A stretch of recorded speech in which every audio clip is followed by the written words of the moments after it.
Creative Marathi चॅनलमध्ये आपल्या सर्वांचं स्वागत। या व्हिडिओमध्ये आपण इयत्ता 10वी बोर्ड परीक्षा यामध्ये मराठी विषय प्रश्नपत्रिका नवीन आत्ता 2020-21 मध्ये कशा प्रकारे येणार आहे ते आपण या व्हिडिओमध्ये पाहणार आहोत।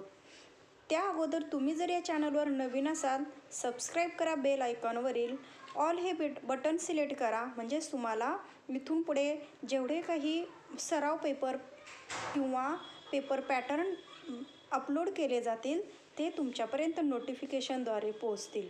या व्हिडिओमध्ये आपण मराठी विषय यामध्ये तुम्हाला आत्ता नवीन पेपर पॅटर्न कसा आहे, या कोरोनामुळे जे काही आपल्याला धडे वगळलेले आहेत आणि त्यानंतर बोर्डाने दिलेला पेपर पॅटर्न, हा दोन्हीही आपण या व्हिडिओमध्ये मी अपलोड करणार आहे।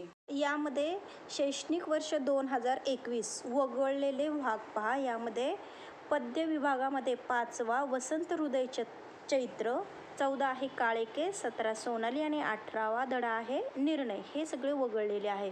आणि स्थूल वाचन आहे मन क्या पेरेन लागा। पण पहा यामध्ये हे जे धडे आहेत त्याखाली असलेले व्याकरण हे वगळण्यात आलेले नाही, त्याचाही तुम्हाला सराव करायचा आहे। कृतीपत्रिका आराखडा आपण अभ्यासणार आहोत। यामध्ये विभाग पहिला आहे गद्य, पठित गद्य, म्हणजेच धड्यांचा प्रश्न आहे, धड्यांमधीलच एक उतारा दिला जाईल आणि त्यानुसार आपल्याला हे प्रश्न सोडवायचे आहेत। त्यामध्ये प्रश्न पहिला अ येणार आहे, उतार्याच्या आधारे सूचनेनुसार कृती करा। यामध्ये आकलन कृती येणार आहे, त्याला 2 प्रश्न येतील, प्रत्येकी 2 गुण असणार आहे, असे 4 गुण आकलनाला येतील आणि स्वमतला 1 स्वमत येईल। प्रश्न एकच येणार आहे आणि त्याला 3 गुण, असे एकूण 7 गुणांचा हा प्रश्न अ असणार आहे। यामध्येच प्रश्न पहिल्यातला आ हा पण याच प्रकारे येणार आहे, दुसरा उतारा दिला जाईल आणि त्याच उतार्याच्या आधारे सूचनेनुसार कृती करा आणि प्रश्न पहिला आहे त्यानुसारच आकलन कृती 2 येतील, प्रत्येकी 2-2 गुण आणि स्वमत कृती 1 असणार आहे आणि त्यालाही गुण 3 असणार आहेत, म्हणजेच एकूण 7 गुणांचा हा प्रश्न पहिला असणार आहे। प्रश्न पहिल्यामध्ये ई आकडा आहे, अपठित गद्य, म्हणजेच यामध्ये तुमच्या पुस्तकाच्या व्यतिरिक्त उतारा तुम्हाला येईल आणि त्यानुसार तुम्हाला प्रश्न उत्तरे सांगायची आहेत, त्याला अपठित गद्य असं म्हणायचं। यामध्ये प्रश्न पहिला अ असणार आहे, उतार्याच्या आधारे सूचनेनुसार कृती करा। यामध्ये फक्त आकलन कृती येईल, आकलन कृतीला 2 प्रश्न येतील, त्यामध्ये प्रत्येकी 2-2 गुण असणार आहे, म्हणजेच एकूण 4 गुण ह्या अपठित गद्याला असणार आहे, यामध्ये स्वमत नसेल। पुढील प्रश्न आहे विभाग दुसऱ्यामध्ये पद्य म्हणजेच कवितेचा असणार आहे। यामध्ये पठित कविता म्हणजेच आपल्या पाठ्यपुस्तकातील कविता दिली जाईल आणि त्यावर आधारित प्रश्न।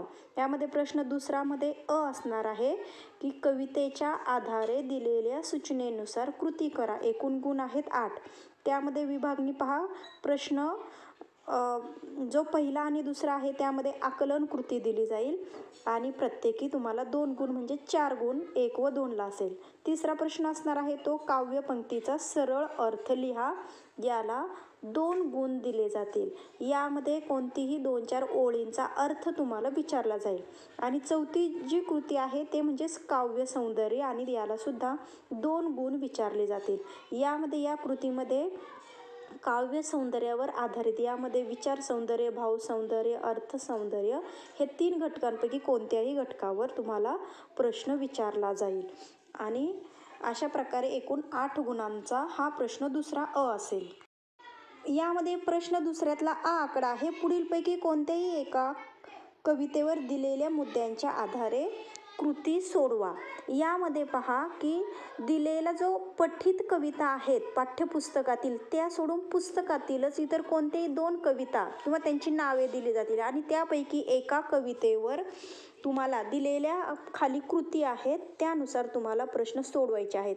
यामध्ये पहा 1-1 गुणांच्या 2 कृती दिल्या जातील व 2 गुणांची 1, अशी 4 गुण याला आहेत।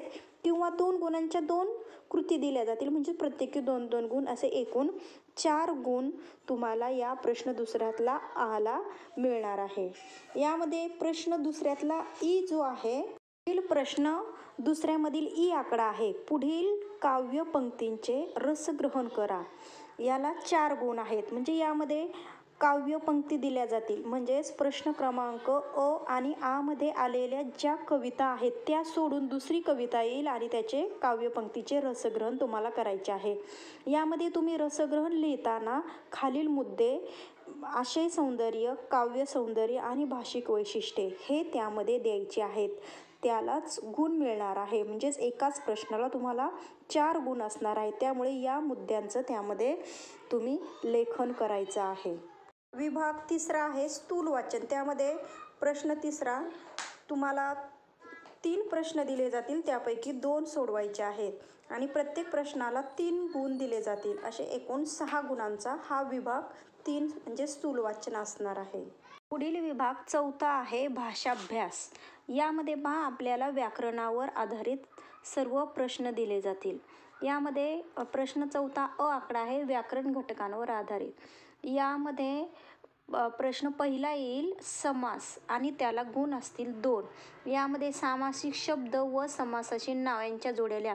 यामध्ये जेव्हा तुम्ही प्रश्न उत्तरे लिहित असता किंवा धड्यांखालील जे व्याकरण आहे, त्यानंतर व्याकरणाचा भाग शेवटी आहे, ह्याच्यावर आधारितच प्रश्न येतील. स्वाध्यायाखालील असलेले प्रश्न येतील, बाहेरचे प्रश्न येत नाहीत. म्हणून याचा अभ्यास तुमच्या धड्यांखालचं व्याकरण आहे ते चांगलं करणं व्यवस्थित, त्यामुळे गुण तुम्हाला मिळून जातील. यामध्ये समासामध्येच तुम्हाला ज्या धड्यांमध्ये खाली प्रश्न दिले जातील त्यामध्येच समासाच्या नावावरून सामासिक शब्द लिहा, सामासिक शब्दांचा विग्रह व समासाचे नाव हे येणार आहे. त्यानंतर त्यामधीलच दुसरा असेल शब्दसिद्धी, त्यालाही 2 गुण असतील. मग या शब्दसिद्धीमध्ये प्रत्यय लावून शब्द तयार करा, उपसर्ग लावून शब्द तयार करा किंवा दिलेल्या उदाहरणावरून अभ्यस्त शब्द लिहा. त्यानंतर तिसरा येईल तो वाक्प्रचार. मग यामध्ये 4 वाक्प्रचार दिले जातील, त्याचा अर्थ सांगून वाक्यात उपयोग करायचा आहे. म्हणजेच प्रत्येकी 2-2 गुण. वाक्य अर्थाला 1 गुण आहे आणि अर्थाला 1 गुण, असे याला 4 गुण दिले जातील. यामध्ये प्रश्न चौथ्यातला आ आकडा आहे तो म्हणजे भाषिक घटकावर आधारित.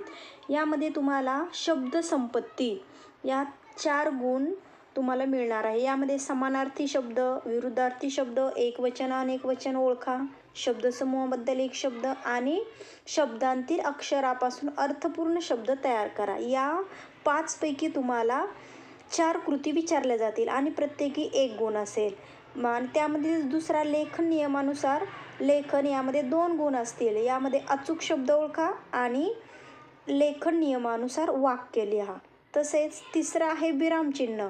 मग योग्य विरामचिन्ह वापरा, विरामचिन्ह ओळखा किंवा चुकीचे विरामचिन्ह बदला. आणि त्यामध्ये चौथा असेल पारिभाषिक शब्द, त्यालाही 1 गुण असेल. मग हा पारिभाषिक शब्द गद्य व पद्य जे घटक आहे त्यावर आधारित. इंग्रजी जो शब्द आहे त्याला मराठीत प्रतिशब्द कोणता आहे, उदाहरणार्थ ऑफिस, त्याला मराठी आहे कार्यालय. अशा प्रकारचे शब्द पुस्तकातीलच तुम्हाला दिले जातील. पुढील प्रश्न 5वा आहे उपयोजित लेखन. हे उपयोजित लेखन कशा प्रकारे आहे हे मी तुम्हाला एक पुढे तक्ता दिलेला आहे किंवा डायग्रॅम दिलेला आहे तो पहा. यामध्ये अ, आ आणि ई हे आहे. अ मध्ये कृती सोडवा 6 गुण आहे. त्यानंतर आ मध्ये सुद्धा पुढीलपैकी कोणते 2 कृती सोडवा. 5वा ई मध्ये लेखन कौशल्य आहे. मग हे कोणकोणते आहे तर पाहूया. या उपयोजित लेखनामध्ये आपण आता सविस्तर पाहूया. यामध्ये अ जो आकडा आहे त्यामध्ये तुम्हाला खालीलपैकी कोणती 1 कृती सोडा. त्यामध्ये 2 कृती दिली जाते. मग 2 कृती कोणत्या आहेत तर पत्रलेखन आणि दुसरा आहे तो सारांश लेखन. आणि त्यापैकी तुम्हाला 1 कृती सोडवायची आहे, त्याला मार्क्स आहेत 5.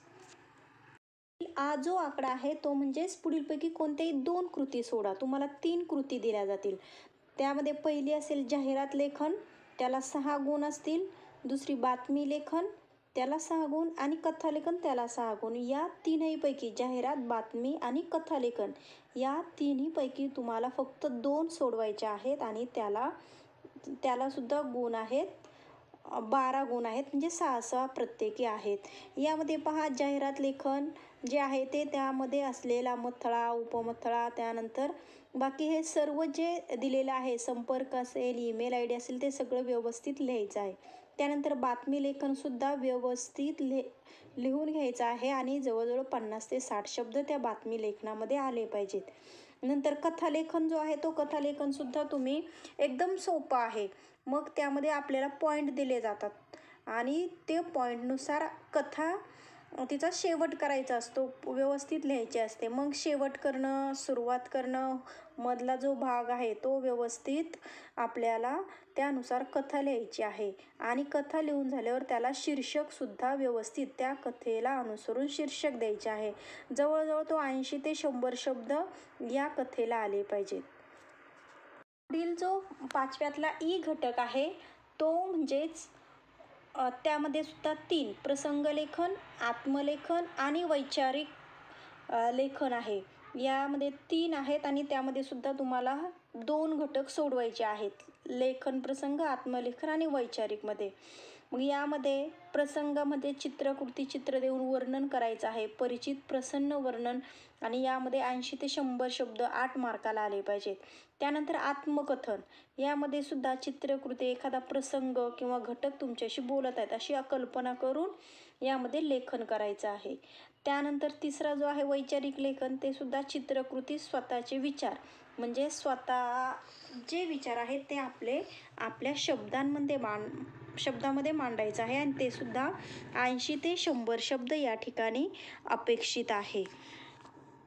अशा प्रकारे या 10वी बोर्डाच्या परीक्षेचा जो पेपर पॅटर्न आहे तो व्यवस्थित पाहिल्यानंतर तुमच्या सर्व गोष्टी, बारीक सारीक गोष्टी लक्षात येतील आणि कोणता प्रश्न पहिल्यांदा सोडवायचा आहे, प्रत्येक प्रश्नाला किती टाईम द्यायचा हे तुमच्या लक्षात येईल आणि त्यानुसार तुम्ही पेपरची आत्तापासूनच तयारी करायची आहे.